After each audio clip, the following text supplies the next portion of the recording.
Esta conferencia comenzará a grabarse. Muy bien.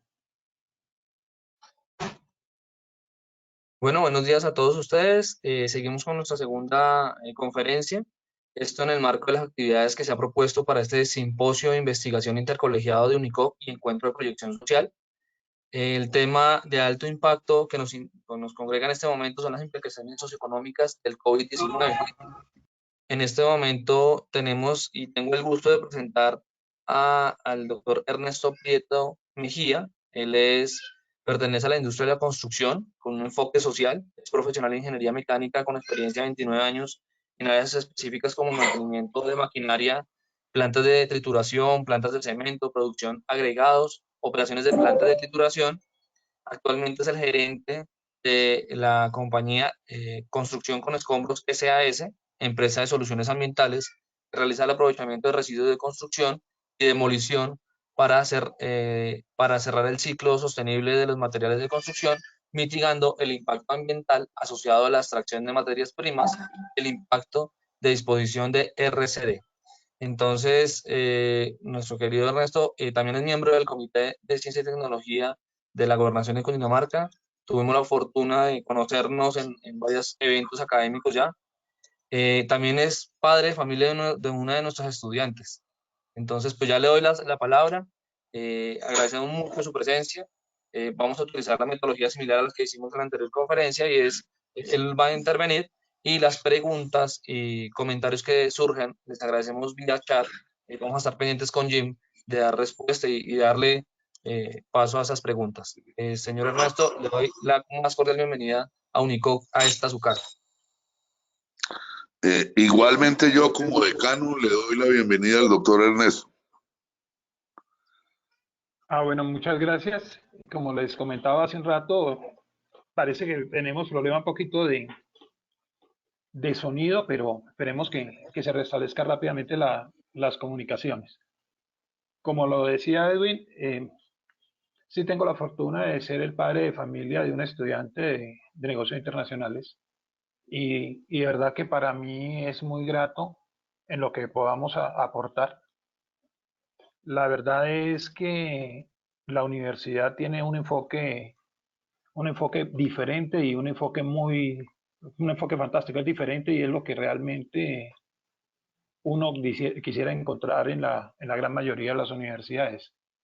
Aquí, en esta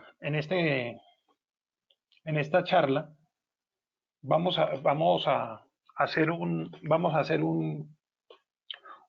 rápido recorrido de la primera parte, es la parte inicial es explicarles cuál es el negocio de la industria de los materiales de construcción en Colombia y qué ha pasado con todo el tema, con el COVID-19 y cuáles son las expectativas de negocio que se abren a partir de esta nueva realidad. Entonces, vamos a hacer la presentación muy rápida y después damos un espacio para que ustedes puedan hacer todas las preguntas que deseen. Entonces, si usted me da la posibilidad de compartir la pantalla, por favor, para poder comenzar la presentación y si ustedes gustan, comenzamos de una vez la presentación. En la parte inferior de la pantalla, donde se habilita el micrófono y la cámara, ahí aparece el logotipo de pantalla. Ahí usted lo puede... Sí, lo que dice, para compartir la pantalla, pida al organizador que le otorgue el rol de presentador. Listo. Ahí en ese momento, dele clic en ese... Ya estoy trabajando. Ya estoy haciéndote esto, pero no te veo en la lista. Dame 30 segundos y ya te organizo.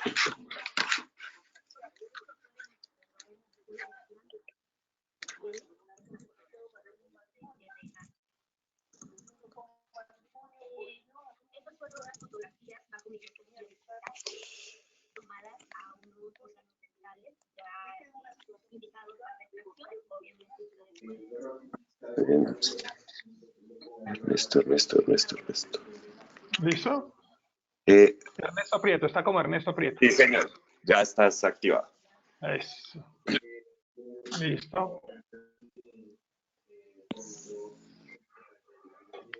Le miramos a ver qué. Espera que no. Espera que todavía no me aparece aquí abajo. Que se activó la que dice Ernesto Prieto Mejía y tiene otra que dice Ernesto Ah, Prieto sí, nada sí. más. No. Solo Ah, la que dice perfecto. Ernesto Prieto, solo que dice Ernesto Prieto, en la otra está conectado. Eso. Listo. Muchas gracias.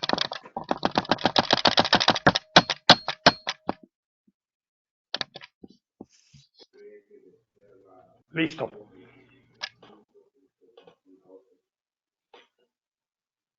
Entonces, vamos a hablar de las nuevas oportunidades de negocio en la industria de los materiales de construcción después del COVID-19.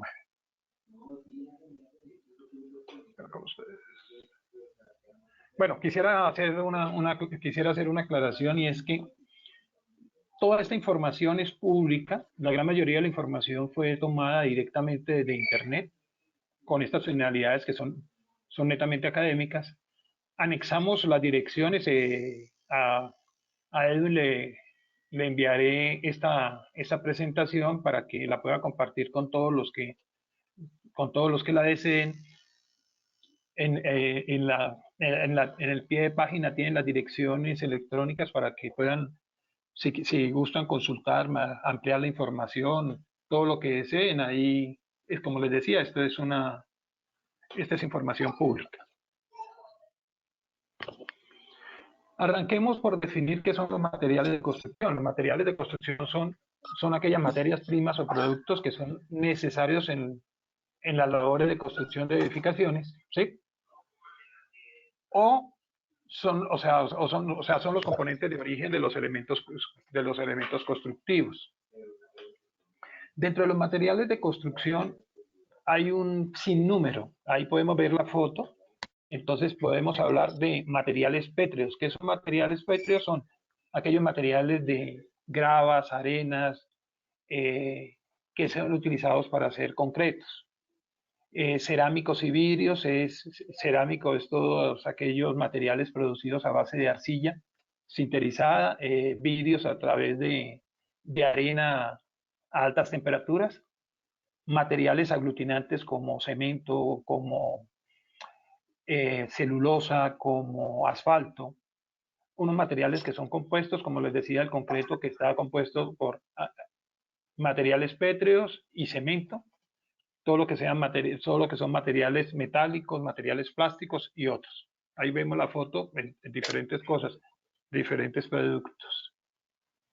Bueno, miremos cómo era la situación anterior a la pandemia. ¿Sí? La situación anterior a la pandemia, ustedes ven, pueden mirar la gráfica de la demanda de materiales de construcción del 2012 al 2022. Ustedes ven que los materiales la demanda ha ido creciendo. Se esperaba un crecimiento prácticamente con una línea, con una tendencia prácticamente exponencial. Ahora, hay que tener en cuenta que la industria de la construcción ocupa el 6.8% del PIB. Eso fue en el 2018, más o menos en el 2019 fue similar. En esto, hay dos vertientes. Uno, que es la construcción, todo lo que tiene que ver con construcción de vivienda, y lo otro que tiene que ver con la construcción de infraestructura. Aquí en la parte inferior, ustedes pueden ver, esperen un momentico que estoy tratando de poder ver toda mi pantalla, que es que no alcanzo a ver algunas de las... ¿Perdón?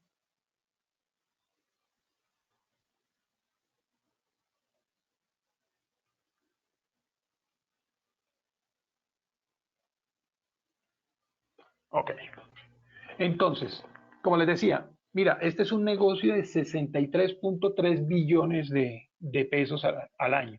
Sin embargo, hay que tener en cuenta una cosa. Estas gráficas son tomadas del mercado formal, pero estamos hablando de que hay casi entre un 30 y un 40% de este mercado que no aparece en ninguna estadística. O sea, todo lo que sea autoconstrucción o negocios informales no están metidos dentro. O sea, estos datos son mayores.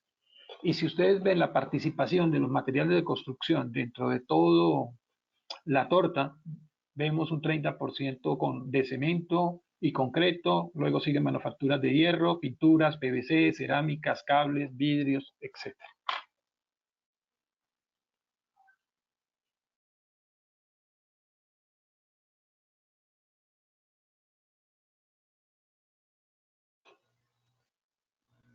Bueno, como vimos nosotros, únicamente en Colombia está aproximadamente el 7% del PIB. Si lo comparamos con otros países, estábamos hablando de que en España, por ejemplo, el peso del sector construcción está en el PIB, está hablando del 14%, casi el doble que acá. Si nosotros miramos en la gráfica de la derecha, podemos observar que, si bien es cierto, el 7%, el 7% del PIB es la construcción, mire que el crecimiento del 2017 al 2018, que fue similar 2018-2019, mire que en la construcción solo fue el 0.3. Y el tema de explotación de minas y canteras, antes hubo un decrecimiento del sector. ¿Eso qué significa? Que el sector venía en una recesión de aproximadamente unos 5 años, donde no arrancaba. El año pasado tuvimos un inconveniente bastante grande, y es que todos los proyectos de infraestructura se vieron duramente golpeados por el tema de Odebrecht. Al producirse el tema de Odebrecht, constructoras muy grandes como CAS Constructores prácticamente están en la quiebra. Veníamos con un problema con Conalvías, otro de los grandes constructores de infraestructura, que están en este momento en ley de insolvencia. Y estos acontecimientos generaron un freno en toda la industria. O sea, toda la industria venía quieta. Todos los que trabajamos en el sector sabíamos que los primeros enero, febrero y quizás marzo iban a ser bastante duros. ¿Por qué? Porque en las obras venían hubo el cambio de gobierno, los cambios de gobierno hasta ahora están generando los planes de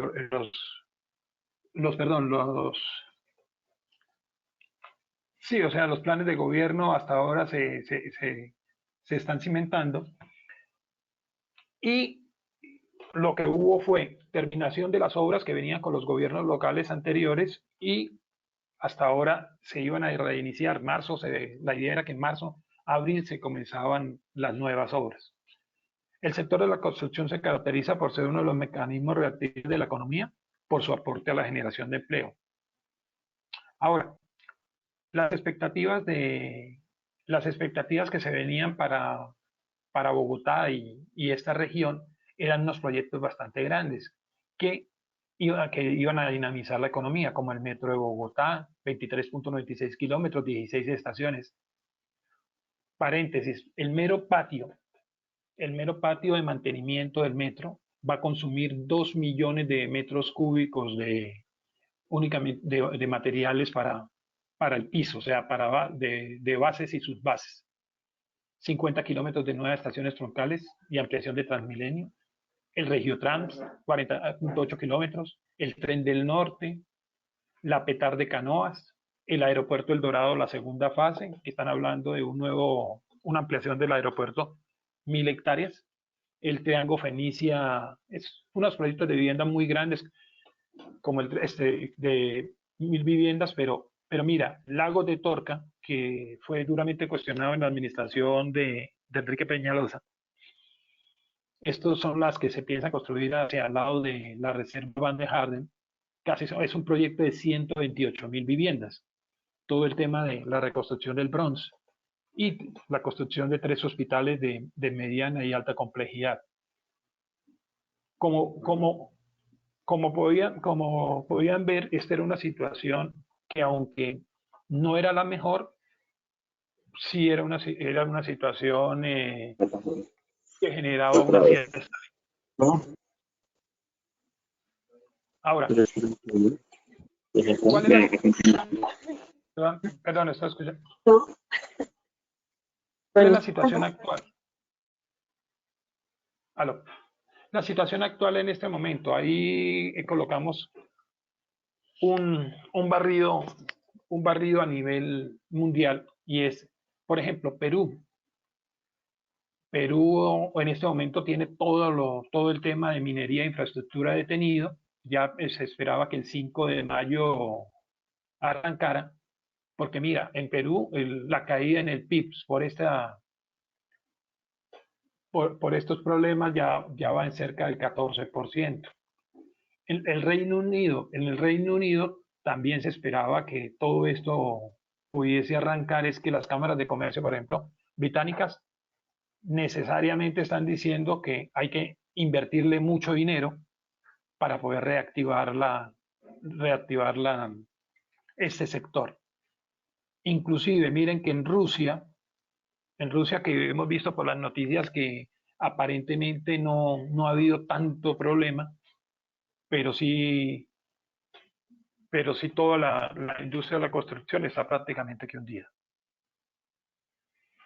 Entonces, la conclusión es la siguiente. La construcción es un herido al que le llegó una pandemia. Como les decía, veníamos en una situación muy quieta.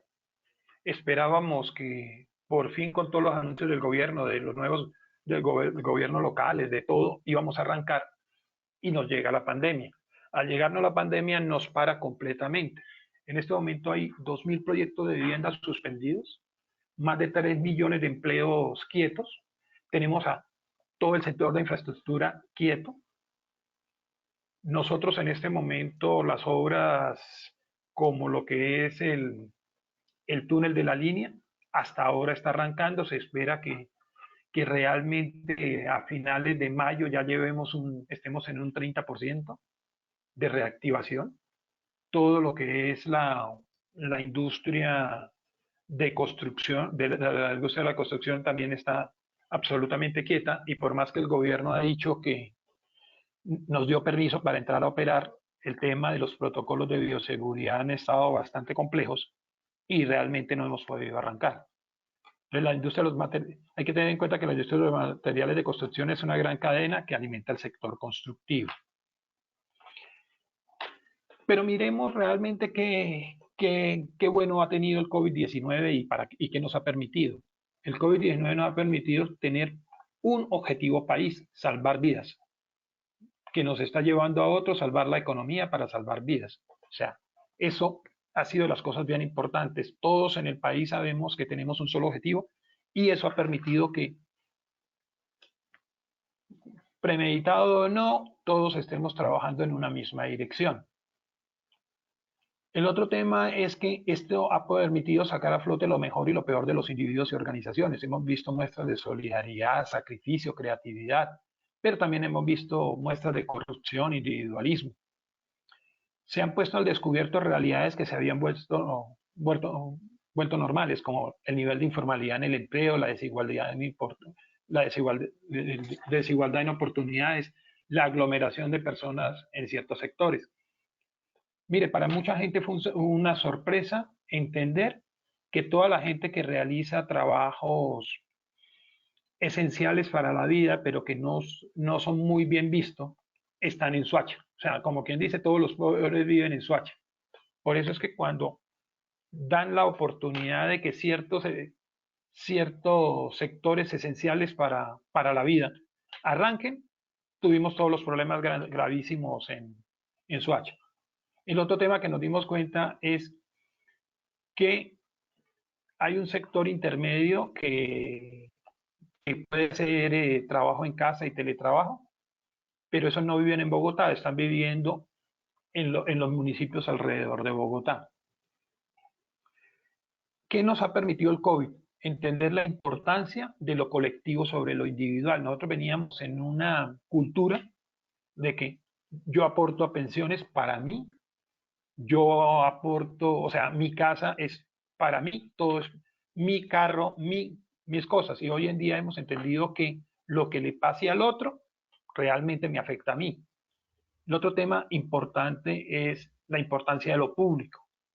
Creíamos que era lo más importante, era el tema privado, pero empezamos a ver que no hay dinero suficiente si no nos unimos, no hay dinero suficiente para poder financiar ciertas cosas. Entonces, volvió a cobrar importancia el tema de que el alcalde de un municipio es el que, el que gobierna el territorio, es el encargado de tomar las medidas, pero también los hospitales públicos, todo el tema de servicios públicos es muy importante para una sociedad. Entendimos que existe una falta de información confiable a todo nivel. Ustedes vieron, por ejemplo, cuando se fueron a entregar todos los auxilios, resulta que todas las bases de datos estaban desactualizadas. Resulta que nos encontramos que hay una cantidad de gente que sí está, sí, o sea, sí está registrada en bases de datos y reciben hasta 2, 3, 4, 5 subsidios. Y otra gente no necesita subsidios, pero gente que necesita los subsidios no aparecen en ningún lado. Lo mismo nos pasa a las empresas. Nosotros como empresa, por ejemplo, fuimos a registrar ahorita la empresa que yo dirijo, nosotros estamos en el Valle de Aburrá, específicamente en Bello, Antioquia, y cuando fuimos a inscribir los protocolos de bioseguridad, encontramos que la alcaldía de Medellín no tenía los datos actualizados de nuestra empresa, los datos de los trabajadores no estaban por ningún lado. Entonces, eso ha servido para que todos nos actualicemos. Ya en este momento en el Valle de Aburrá se sabe cuántas empresas, qué trabajadores están con cada empresa, y eso ha sido producto de que la información no estaba completa. ¿Qué nos hemos dado cuenta? Es necesario usar la tecnología. O sea, la tecnología no es una cosa solo para cierto grupo de la población. La tecnología sí nos ayuda a resolver muchos problemas. La importancia del orden y la limpieza. Ustedes han visto que hay sitios públicos que no se limpiaban en años. O sea, las centrales de abastos, los parques públicos, eran sitios que, oigan, nunca los lavaban. Entonces, para nosotros ha sido un gran descubrimiento que los sitios públicos hay que limpiarlos y desinfectarlos. Aquí tengo en negrilla resaltado de lo que nos interesa a nosotros en la industria de los materiales de construcción, y es que se ha entendido la importancia del hogar y del sitio de habitación de las personas. O sea, esto va a reevaluar muchos conceptos. El concepto, por ejemplo, de que una familia puede vivir en 42 metros cuadrados y que puede, entonces, esa premisa de que las familias pueden vivir en 42, 50 y hasta 60 metros cuadrados es lo que hace que, por ejemplo, los sistemas de construcción industrializados, como hablan alguna gente de hacer cajas de fósforos, eso no, o sea, esta vez hemos visto que una familia pasando una cuarentena en ese espacio es muy difícil, sobre todo con temas donde los muros son donde los muros son parte de la estructura, entonces son tan duros que usted no puede clavar una puntilla, usted no puede abrir una ventana, no tienen ventanas, son húmedos porque son muros estructurales, o sea, necesitan que ser muy densos, necesitan ser muy duros, entonces son cajas de fósforos que no permiten la entrada de la luz, no permiten la entrada del aire, ese tipo de cosas. Y la importancia de rediseñar los espacios públicos y privados para hacerlos eficientes, seguros y sanos. Hemos encontrado que hay muchos espacios públicos que no se pueden limpiar, que no tienen acceso, que se le dificulta el acceso a la gente, que no tienen suficiente ventilación, que no tienen, o sea, no son espacios realmente diseñados para la interacción de las personas. O sea, lo que hemos descubierto es que la naturaleza nos está mostrando que somos parte de ella y que todo es un gran ecosistema donde cualquier abuso tiene grandes repercusiones. Cualquier cosa que hagamos, la naturaleza nos lo devuelve. Perdón, me pasé. Entonces, ¿cuáles son los retos que debemos asumir como país? Y aquí ya nos empezamos a enfocar en el tema de materiales de construcción. tenemos que definir el tipo de país que queremos, porque eso impacta a los materiales de construcción. Por ejemplo, si vamos a definir que ese es un país agrícola, las construcciones, o sea, nos vamos a enfocar en grandes plantaciones, pero entonces vamos a saber que hay mucha gente que va a vivir en la zona rural y tenemos que construir edificaciones para que la gente viva en el sector rural. Si nosotros vamos a definir que este es un país industrial, entonces tenemos que mirar si es el enfoque, por ejemplo, que tenía Petro, un enfoque industrial de gran producción que es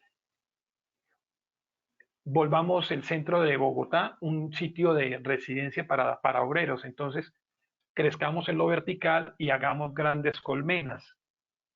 Entonces, si podemos meter muchísima gente en un espacio reducido, eso que nos facilita desde el punto de vista de servicios, pues podemos llegar fácilmente con agua, con luz, y con otros temas como recreación, todo, porque los tenemos a todos los trabajadores en un solo lugar.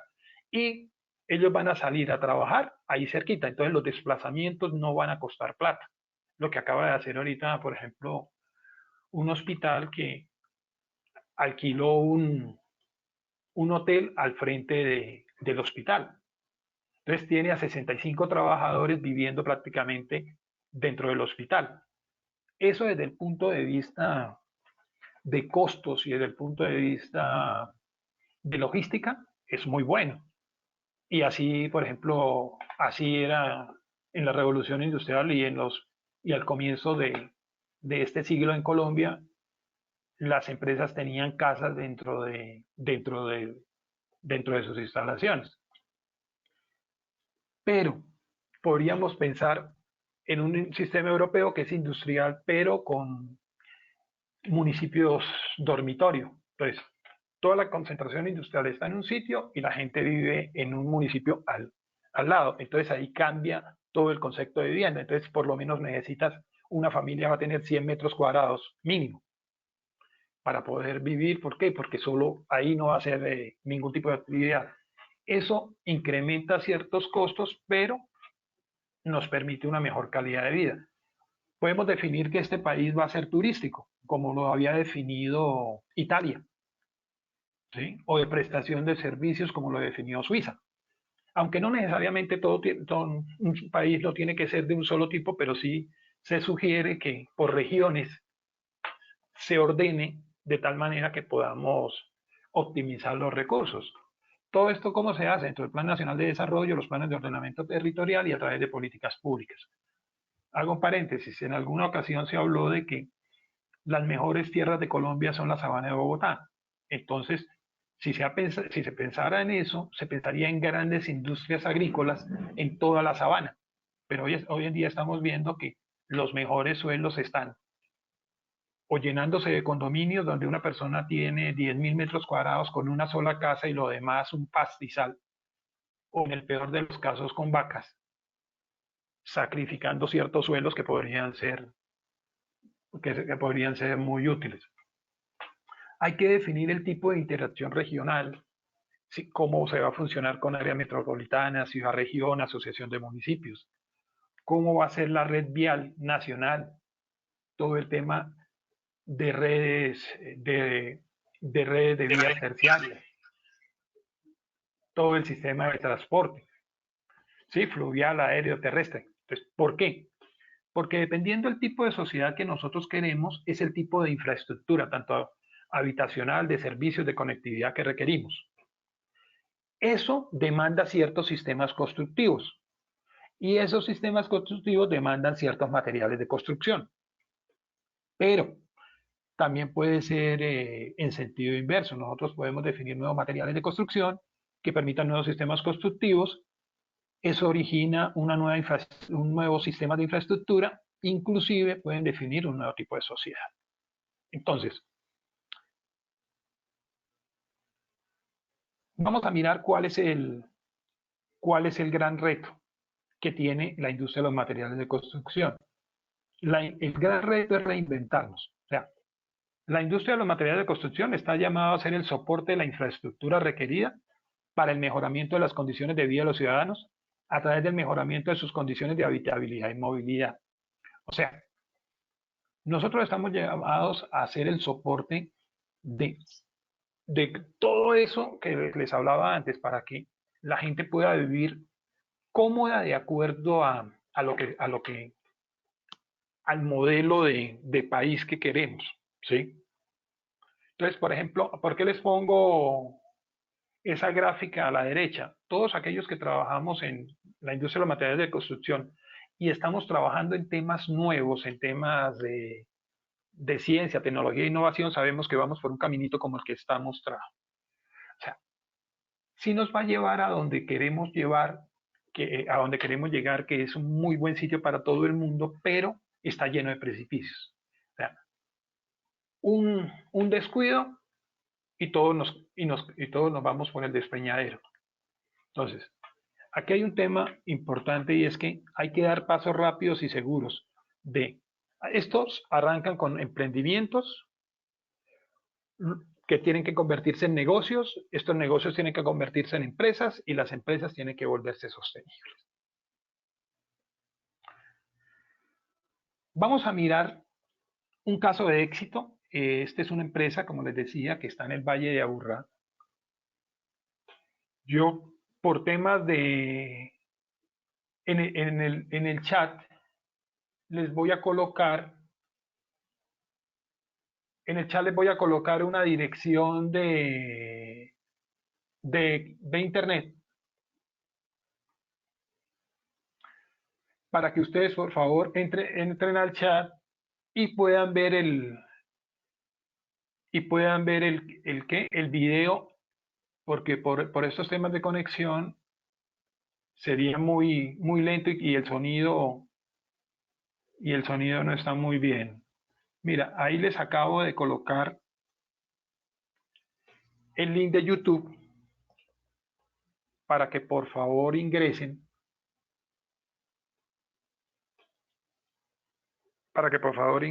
Y lo podamos ver. Vamos a hablar, ahí está muy claro.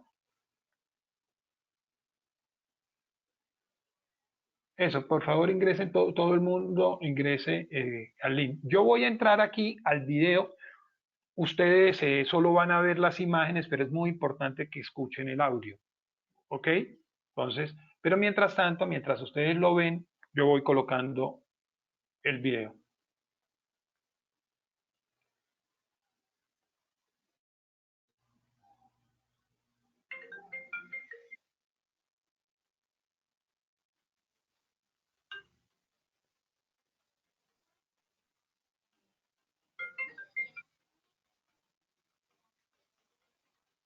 De gran importancia para la economía del país.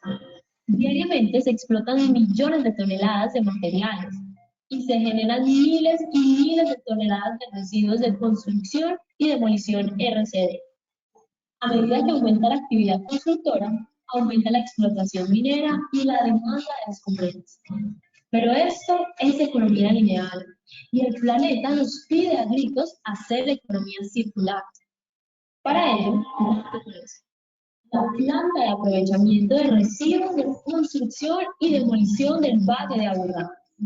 Y con esto hacemos todo el proceso de clasificación, separación y aprovechamiento para producir ecoagregados a partir de los RCD y reintegrarlos como materiales de construcción sostenible a la cadena productiva.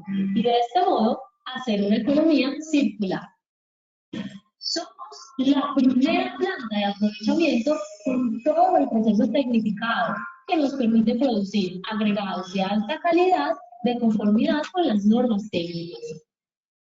Estamos ubicados en Mella, a 12 kilómetros de Medellín, lo que reduce los tiempos de transporte y las emisiones de CO2.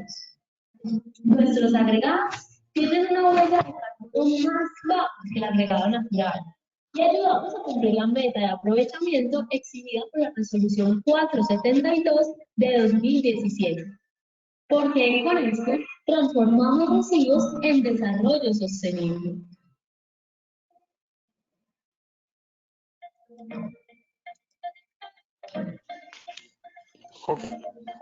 Ok.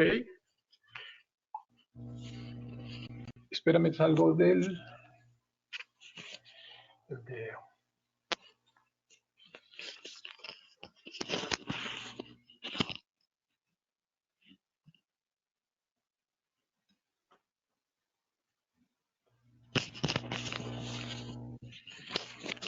Quisiera, por favor, que Edwin me ayudes a mirar si... ok, ya. Si se está viendo los... Sí, Ok, ya puse espero... el audio, doctor.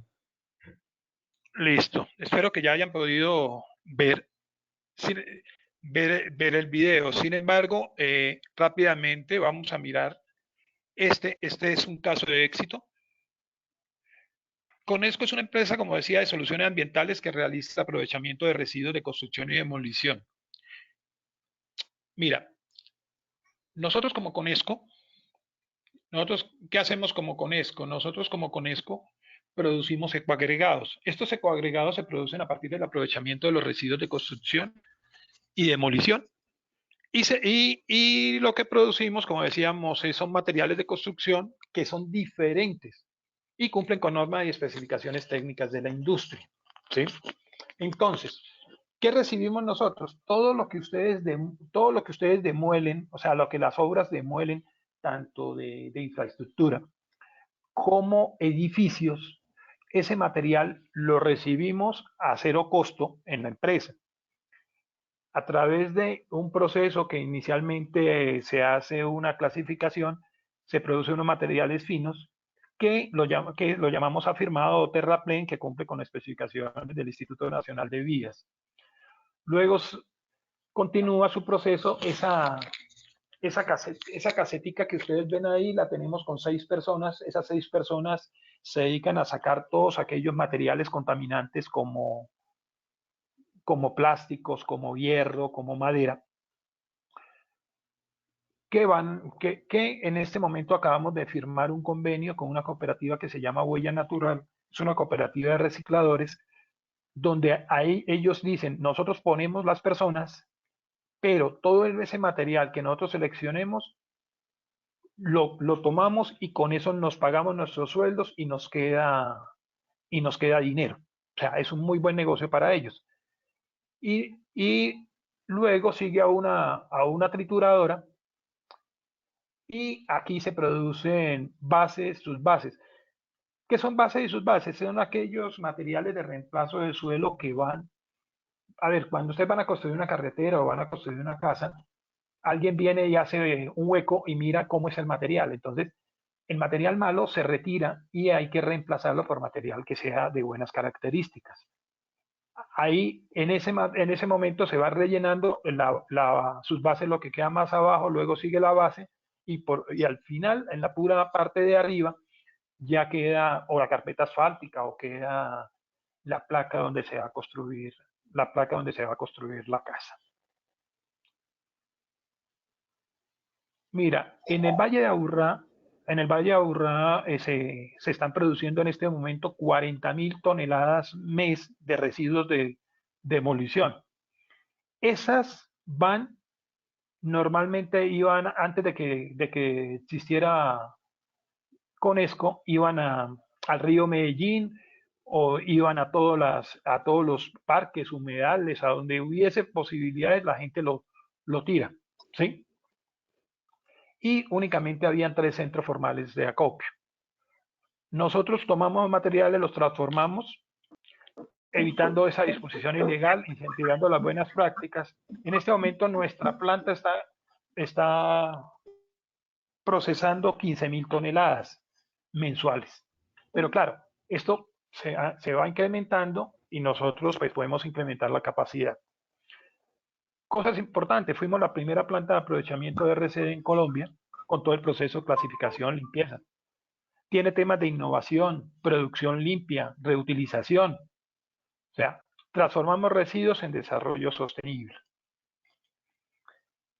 Esto entra dentro de todo el concepto de economía circular, que es que reducimos la generación de residuos de construcción, generamos materiales a partir de residuos, prolongamos la vida útil de las minas y canteras, protegemos el suelo, capacitamos. Bueno, todo esto es lo que nosotros hacemos.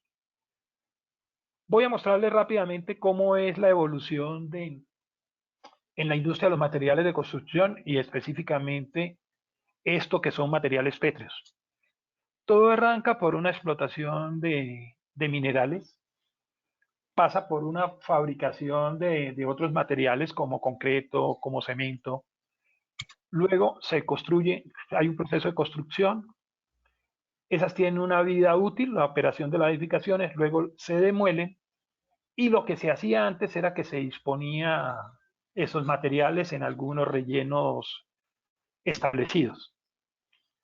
Hoy en día lo que nosotros hacemos es que una vez se demuele, en vez de que se disponga, se vuelven a transformar en otros materiales para otro tipo de construcciones y al puro final lo que se dispone es muy poco, es la idea. Entonces, mira, el ciclo normal de una economía lineal es que se explotan los materiales, el que está en la parte superior derecha. Se explotan materiales, eso se producen materias primas, esos materiales de construcción, esos materiales se utilizan para construir, luego hay una demolición. Antes se disponían en escombrera, ahora no lo llevan a Conesco y nosotros eso que para los demás es un residuo, para nosotros es una materia prima. Y la convertimos en nuevos materiales de construcción, hacemos nuevas construcciones, luego tiene una vida útil, si hay una demolición volvería como materia prima. Quiero hacer un paréntesis que esto solo le estoy hablando de un solo material y enfocado a los materiales de construcción. Todo el concepto de economía circular es cómo nosotros utilizamos, o sea, todo lo que para las otras personas o las otras industrias puede ser un desecho, se puede convertir en una excelente materia prima para... Hay gente que habla de minería, cuando hablan de minería urbana, no solo es esto, cuando hablan de minería urbana es que, por ejemplo, el oro, la plata, el titanio son actividades mineras de muy alto impacto y para producir 1 gramo de oro hay que mover como 5 toneladas de material. Mientras que si ustedes reciclan o si todos nosotros reciclamos todo lo que son elementos de tecnología,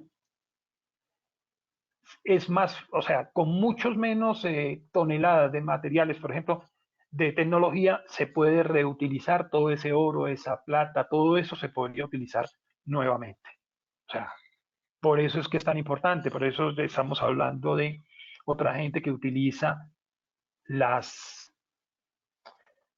Hay una empresa, por ejemplo, en Medellín, que es uno de los socios también de la empresa donde yo trabajo.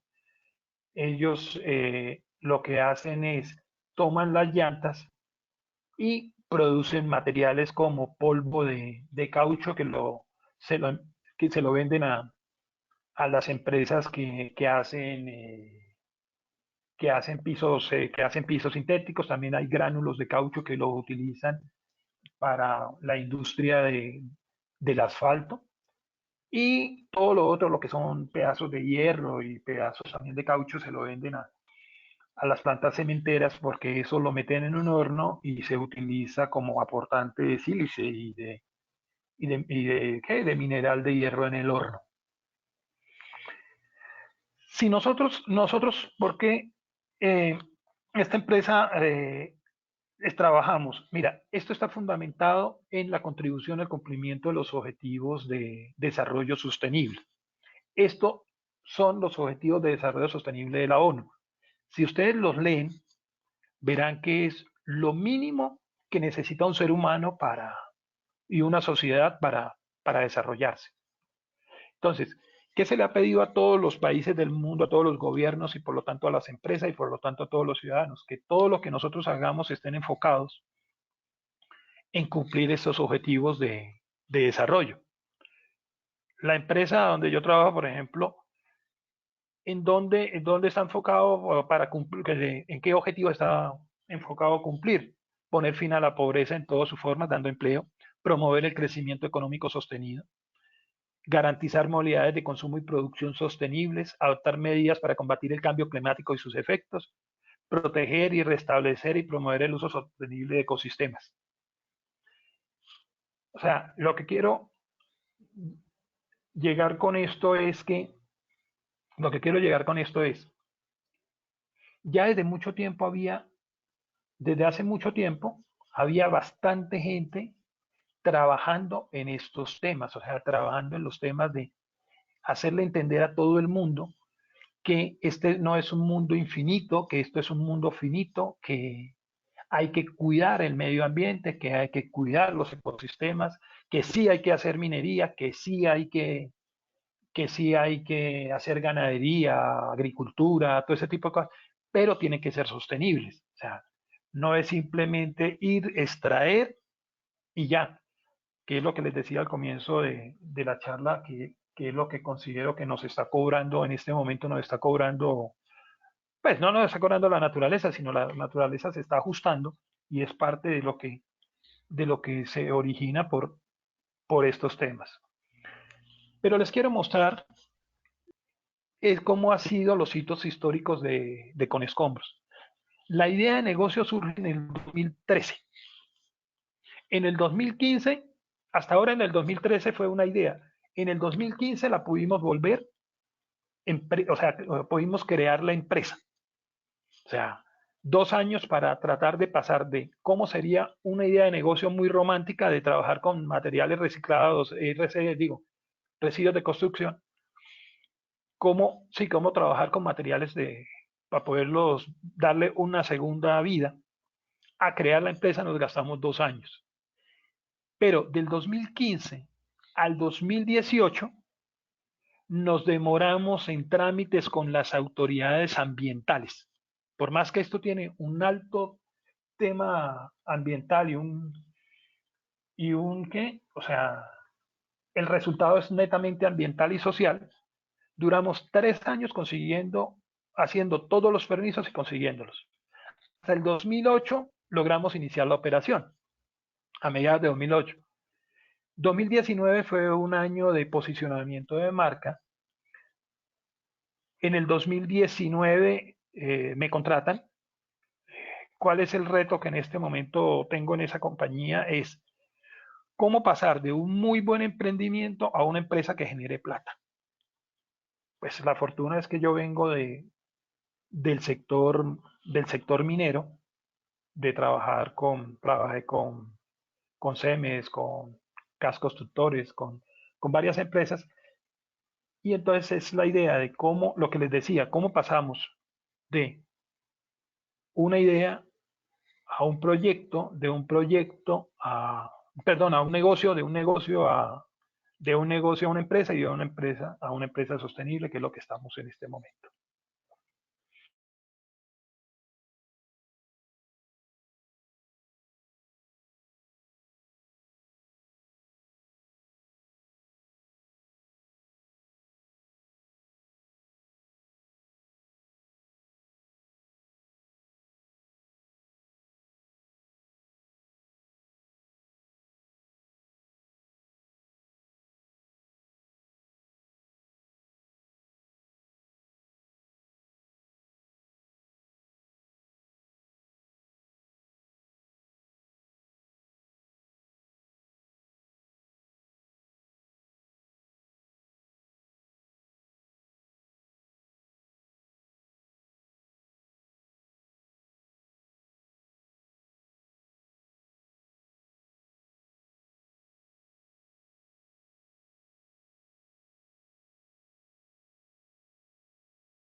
Edwin.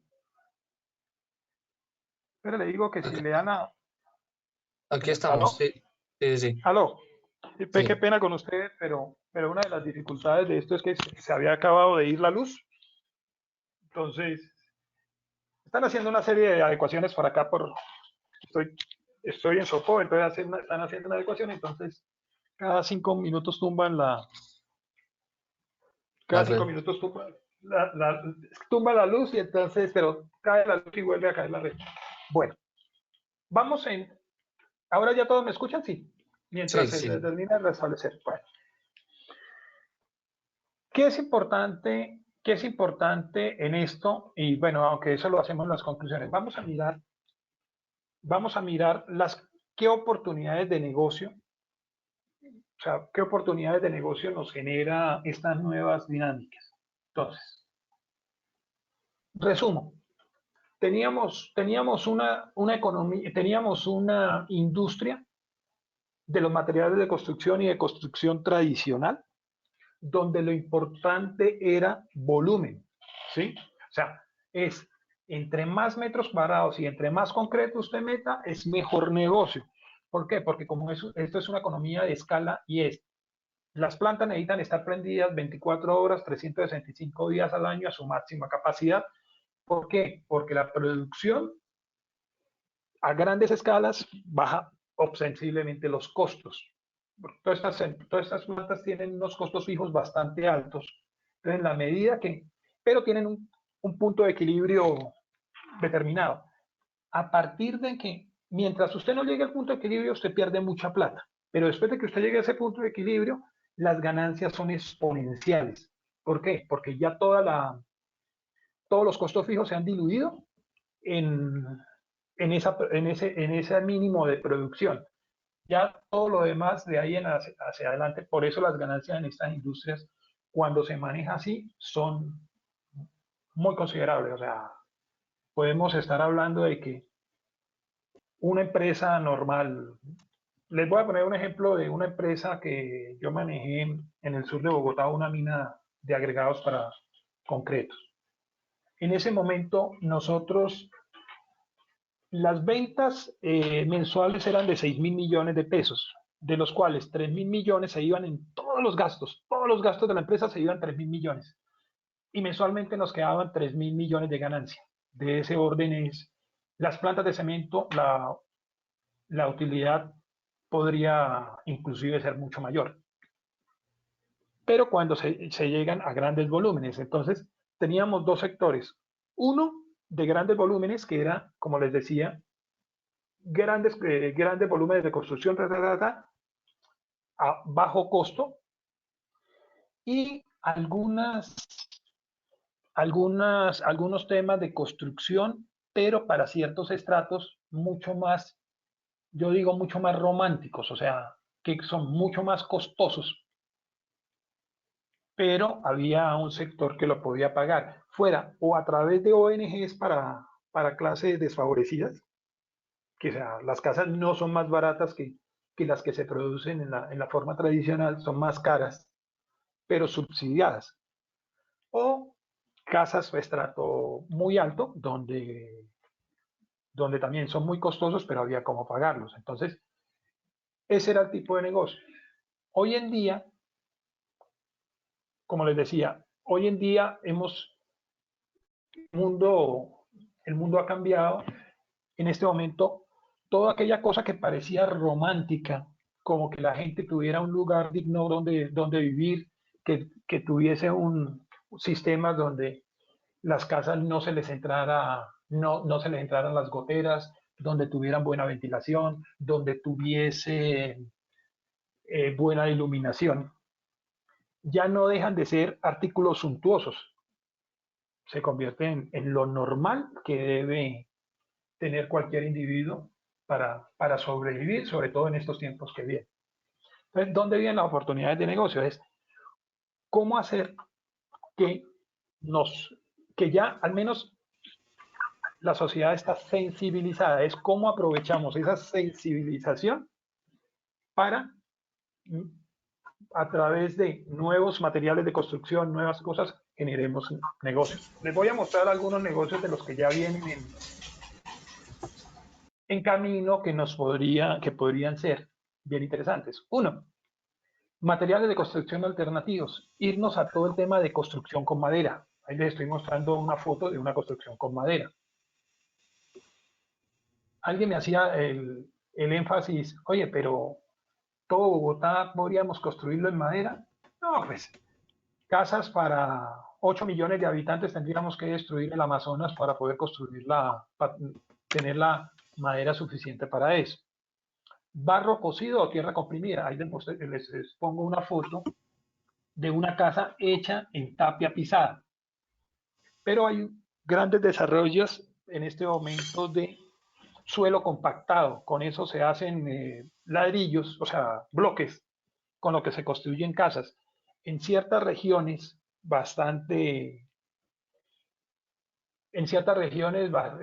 con temperaturas muy altas, ese barro cocido es una solución increíble. O sea, mejora el tema térmico, pues casi no llueve, o sea, no tienen tanto problema con, pero esa tierra comprimida es una buena opción. Pero pensar en edificios y cosas así, pues todavía esas tecnologías, corcho aglomerado, fibras de celulosa de papel reciclado. En este momento, por ejemplo, hay unos emprendimientos donde rápidamente montan sitios de albergue temporal en cartón. Todo el tema de polipropileno, poliuteno, polietileno, pinturas naturales. Aquí les dejo donde ustedes suelen encontrar todo ese tipo de cosas. Otra, materiales ecológicos. Como les decía, irnos a los materiales naturales en ese gran volumen, pues destruimos la naturaleza, o sea, solucionamos un problema, pero abrimos otro. Entonces están hablando de otros temas ecológicos, como esta pintura ecológica. Es una pintura que alguien se inventó con base en leche, arcilla y cal, y pigmentos minerales. Eso antes era como cuando uno pintaba con carburo, pero esto, claro, mucho más elaborado.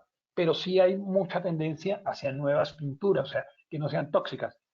Hay una empresa también del grupo en Medellín que se llama Ecodec. Ellos descubrieron que hay un problema grande con todo el icopor.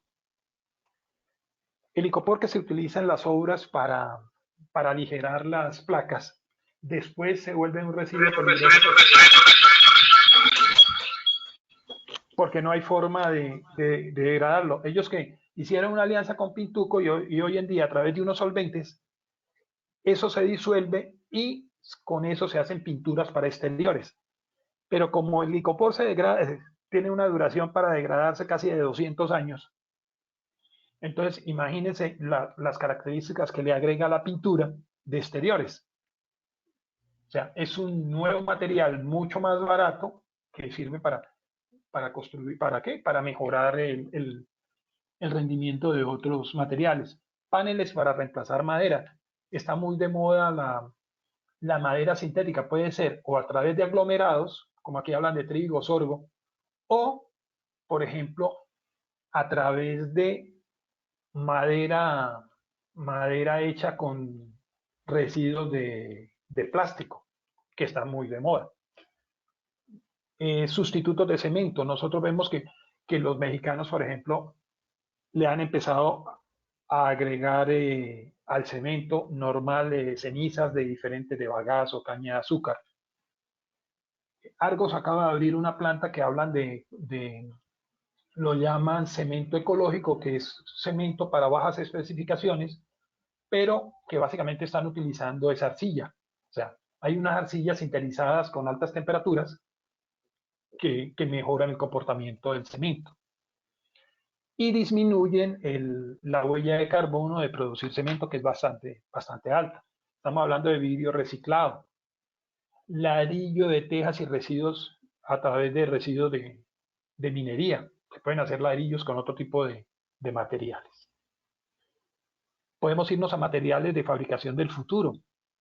Hay una madera que a través de ciertos procesos se obtiene madera transparente y de superiores características. Ladrillos que absorben contaminación. Nanotecnología para ventanas, para disminuir el tema de consumo de energía. Ladrillos refrigerados, son ladrillos que tienen como una especie de gel, retienen el agua y después la van soltando y eso mejora el comportamiento de los edificios. Mire, todas nuestras regiones de la costa sufren de problemas de alto calor, o sea, el consumo energético es altísimo. Estamos en la edad de piedra donde solo a través de abanicos y a través de, bueno, allá va abanico a los ventiladores y a nivel de aire acondicionado, o sea, el consumo energético es altísimo, pues la gente, entonces tenemos que irnos a temas bioclimáticos. Cemento fosforescente para muchas por ejemplo, para algunas carreteras que se pueden hacer en placas de cemento, pero que sea cemento fosforescente y ahorramos en temas de iluminación. Hay gente trabajando en otros temas, hay otra gente trabajando en estos temas y es edificaciones sostenibles. Ya, por ejemplo, en Medellín, todos los nuevos edificios están trabajando en temas sostenibles, o sea, mejorar consumo de agua, energía, mejora en la calidad medioambiental, etc. Materiales para vías terciarias, en esto Argos ha trabajado mucho tiempo y están hablando de, si nosotros mejoramos las vías terciarias, que es lo que hemos encontrado en este momento en todos los municipios, y es que esos municipios no hay cómo llegar, o sea, la gente tiene la producción que nos podría servir a nivel agrícola, pero no hay cómo hacerla llegar a las ciudades porque es más caro transportarla. Entonces, hay nuevos productos, suelo cemento, suelo estabilizado con polímeros, pantallas de taludes en guadua, materiales. Esta es una foto de una vía terciaria que estamos haciendo. Eso queda hacia la zona de Río Negro, en Antioquia, con material producido en nuestra planta, a base de residuos de demolición y de construcción. Queda mejor que cualquier otro tipo de material natural. Cemex, por ejemplo, está hablando de concretos y morteros especiales, como concretos antibacterial, morteros especiales, como concretos porosos. Miren esta foto, estos son casas bioclimáticas y cubiertas verdes. ¿Sí? Miren que hacen todo un parque que realmente es el techo de un parqueadero o de unos edificios. Materiales para fachadas, por ejemplo, en este momento que se descubrió que hay muchas fachadas que no se han podido lavar porque cuando usted las va a lavar, las destruye, ¿sí? O se mojan, y crean hongos. Entonces, hay que dar, o sea, se hacen fachadas que faciliten el lavado, la eficiencia energética, a través de pinturas, acero, aluminio, plásticos. Bueno, para terminar, antes y comenzamos en la ronda de preguntas, es esta pandemia, o el resumen es, esta pandemia nos ha dejado una gran enseñanza, y es que hay un campo donde podemos trabajar muchísimo, y es el tema de el uso eficiente de las materias primas. Eso desde el punto de vista de nosotros que trabajamos en materiales de construcción, que al final reduce costos y las construcciones van a ser mucho más baratas, y por lo tanto todos estos temas que le estoy diciendo que son grandes oportunidades los podemos llevar a que se vuelvan día a día. Hago un ejemplo, por ejemplo, de las luces LED. Yo me acuerdo que para poder uno utilizar luces LED nos demoramos varios años porque inicialmente eran absolutamente costosas. Hoy en día, pues, cambiar de incandescente a LED es muy fácil porque se bajaron los costos y porque ya todo el mundo tiene conciencia de que sí es importante el ahorro. Entonces, una cosa importante es prevenir que, por ejemplo, la producción de desechos, o sea, uno debe trabajar tratando de que todo el material, que no hayan desechos en ningún tipo de proceso. Hay que reducir la cantidad de materias primas utilizadas en ciertos procesos, reducir la cantidad de agua utilizada, de energía, poder reusar ciertas cosas, poder reciclar, o sea, transformar y volver a usar, utilizar esos ciertos recursos, por ejemplo, como combustibles alternativos, ¿sí? Y algunos otros, lo que ya no se pueda usar, se puede disponer o a través de la incineración o a través de la disposición final. Ahí están mis datos, todo. Dejo abierto para las preguntas, pero entonces el resumen de los que le quería decir es, tenemos una industria normal que venía con en un tema de bastante recesión, nos llega la pandemia, nos frena completamente, pero nos da una oportunidad de reinventarnos, y reinventarnos es el tipo de construcciones que veníamos haciendo son insuficientes, no cumplen con las expectativas, no es lo que necesitamos. Lo que necesitamos son nuevas ideas, nuevas formas de construir, nuevos materiales de construcción. Pero necesariamente tenemos que construir todo el tema. Entonces, Edwin, básicamente preguntas, ahora sí, con esto termino y quedo disponible para cualquier tipo de pregunta. Muchísimas gracias, Ernesto. La verdad, pues muy completo y el panorama del sector de construcción que sabemos que es el precursor y que fue el que el gobierno quiso iniciar, pues entendemos y le agradecemos muchísimo pues esa información que nos ha transmitido. Allá hay preguntas en el chat. Tengo que hacer una primera pregunta que, pues aprovechando que están varios estudiantes y profesores de negocios internacionales, y era pues que usted nos comentara su punto de vista de cuál sería ese papel del negociador internacional en el sector de la construcción. Y la universidad, ¿qué podría hacer para que este sector se reactive y realmente ayudemos a que esta sociedad crezca? Bueno, entonces yo considero que el papel es muy importante es por esto. Hay mucha gente a nivel mundial trabajando en estos temas. Hay gente que ya ha llegado a unos niveles de desarrollo bastante grandes. Hay gente trabajando en estos temas en la China, en la India, en Asia. ¿Cómo nosotros podemos llevarle la información a nuestros empresarios? Es muy importante. O sea, esa labor de conexión es muy importante. Un ejemplo claro. Estamos trabajando con un material para recubrimiento de paredes, ¿sí? Que era a base de residuos, o sea, un material reciclado de fibras de textiles. Sí, pero eso lo hacían en el Japón. Nosotros logramos traerlo a Colombia, lo impulsamos con mi señora. En ese momento no había la cultura de la importancia de eso, pero sí, en la medida en que nosotros podamos traer ideas de otros lados, productos de otros lados, ¿sí? Que nos puedan permitir avanzar mucho más rápidamente a esto, sería muy importante. Les pongo un ejemplo, inclusive ni siquiera es del orden internacional, sino local.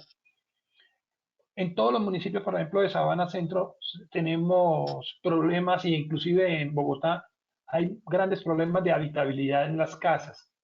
Hay goteras, hay problemas de humedad, de goteras, con lo que les decía, no hay suficiente iluminación, y hay productos que ya están en el mercado, pero no son capaces de llegar al consumidor final ni a los maestros de obra porque no lo conocen, ¿sí?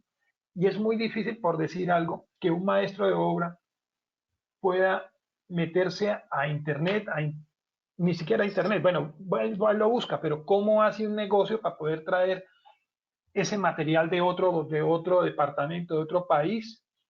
Es imposible. Entonces yo creo que, ¿cómo puede la universidad? Mira,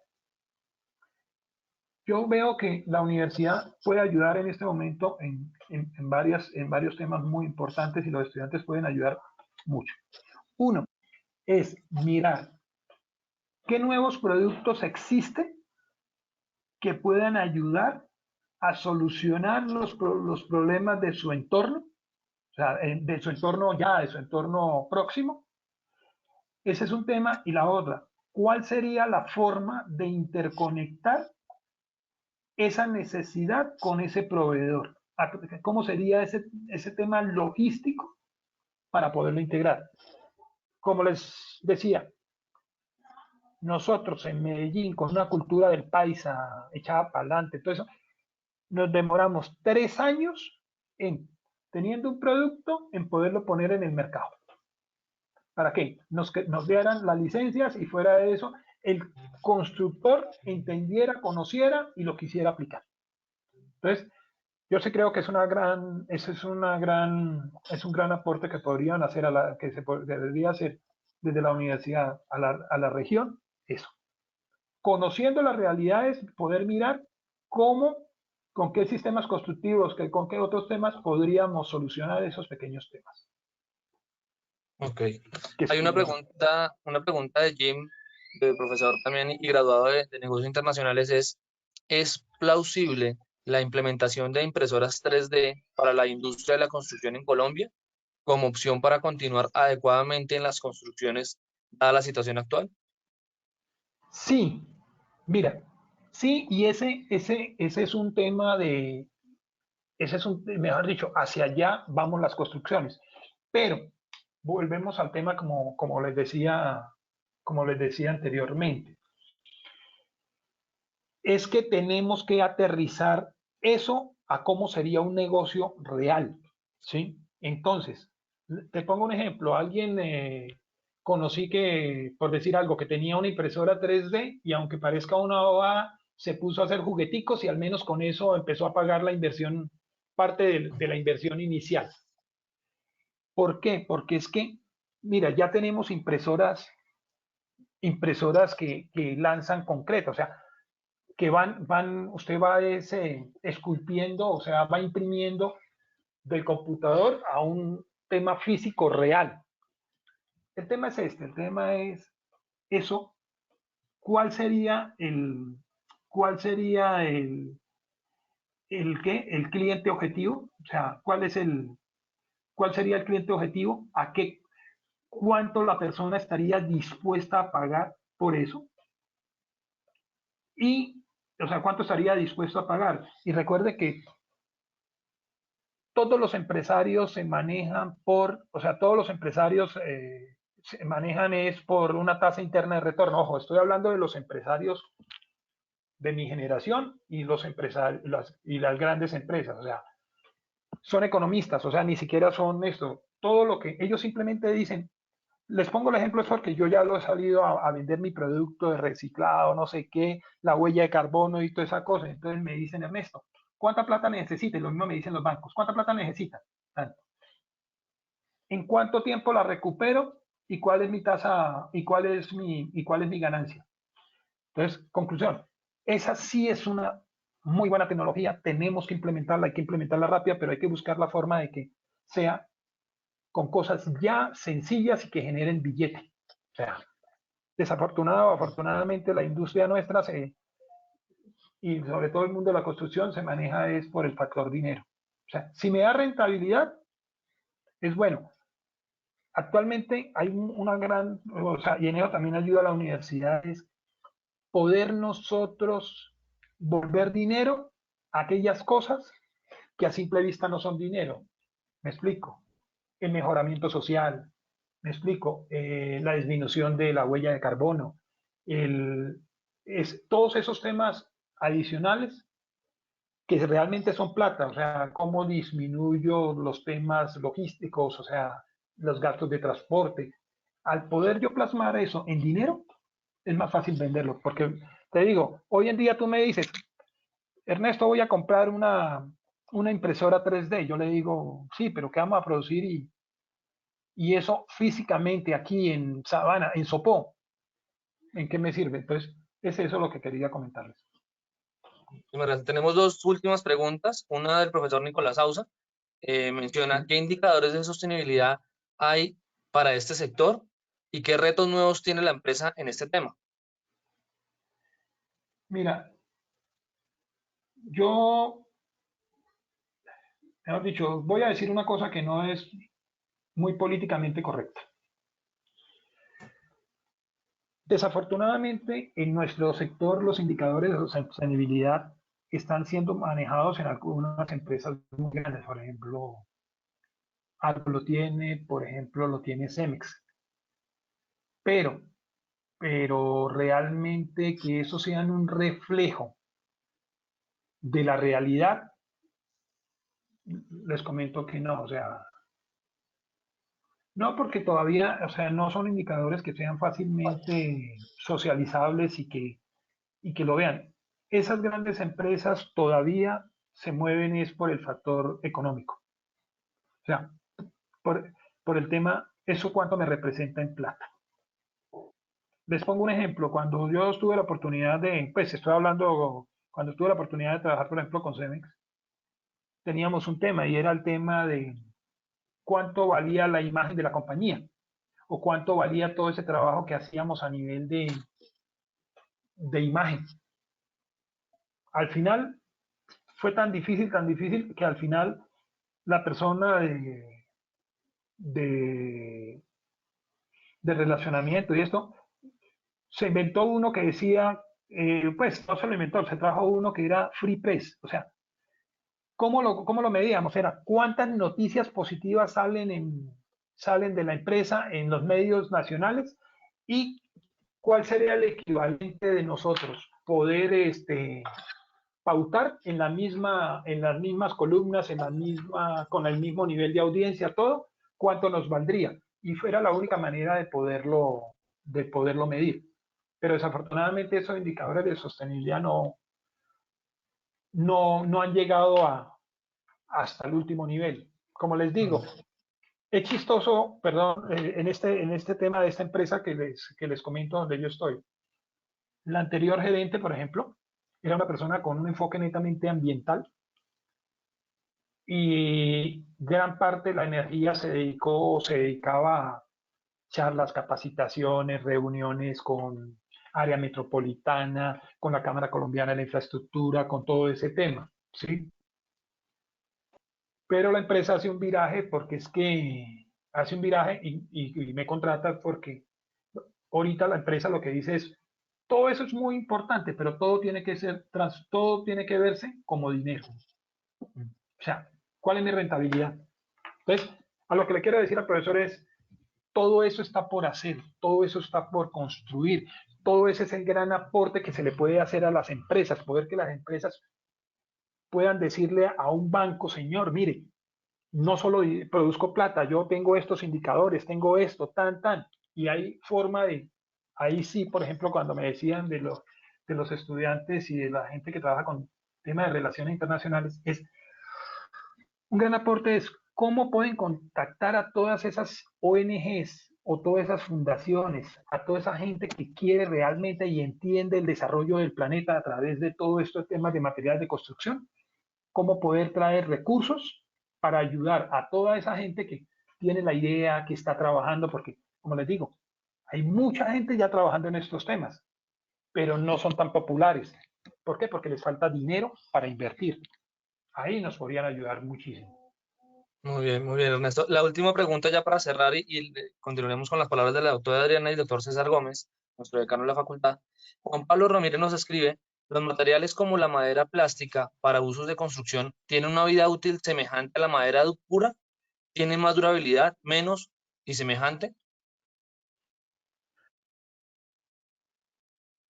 Mira, una madera plástica puede durarle, si una madera normal, si una madera normal dura 5 años, la madera plástica puede durar el doble y el triple. Aquí hay un tema bien interesante con el tema de las maderas para ver. Las buenas maderas pueden tener una duración muy grande en el tiempo, pero son maderas muy finas que necesitan años, siglos, y hay maderas hasta de 200 años, que son realmente las que hoy en día son un tesoro. O sea, no vale la pena sacrificar esas maderas. Por eso estamos hablando de Guayacán, cedro rojo, no sé qué. Hoy en día la gran mayoría de las maderas que nosotros usamos normalmente son de pinos o de plantas de rápido crecimiento, pero son maderas que no son muy duras. Con un agravante, esas maderas, por ejemplo, cuando se utilizan para construcción, les agregan unos químicos y la envenenan para que no sean, para que no sean susceptibles al ataque de insectos o de animales, de todo ese tema. Por eso es que recomendación a todos aquellos que nos gusta el campo.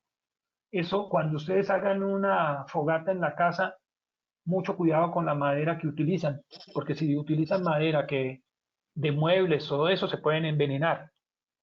Entonces, ¿a qué nos estamos viendo? Pues es mucho mejor hacer madera de residuos que de otra manera irían a contaminar. Claro, hacer esa madera sí le dura el doble, el triple de la vida útil con unas muy buenas características. Entonces, la conclusión es, para cosas muy especiales, en cultivos organizados, o sea, en una siembra de verdad industrial, se podría usar madera. Lo demás es mejor irnos a ciertos elementos que son reutilizables. Esa madera a base de reciclaje es bastante interesante. Bueno, pues doctor Ernesto, le agradezco muchísimo su tiempo, su disponibilidad. Yo le voy a ceder las palabras a la doctora Adriana Arango y al doctor César Gómez para que nos hagan el cierre de nuestro evento. Muchísimas gracias, Ernesto, y pues seguimos entonces con ellos. Gracias, Edwin. Muchas gracias, Ernesto. Muy interesante tu presentación. Realmente en estos momentos tenemos que replantearnos tantas cosas y este tema de sostenibilidad, pues consideramos que es vital y yo creo que es uno de los cambios que se van a manifestar después de todo lo que nos ha pasado. Quería agradecer a los estudiantes, a los docentes y al CASE por la organización de este simposio internacional de investigación. Ha sido muy interesante, hemos tenido muchos participantes y pues estamos viendo, como lo vimos en nuestra conferencia anterior, cómo la digitalización ya no es una opción, sino que estamos inmersos en ella y tenemos que sacarle el mejor provecho. Así que espero que sigamos organizando este tipo de eventos y sigamos abriendo nuestra mente a nuevos conocimientos, a nuevos países y a nuevas culturas. Muchas gracias y un saludo para todos.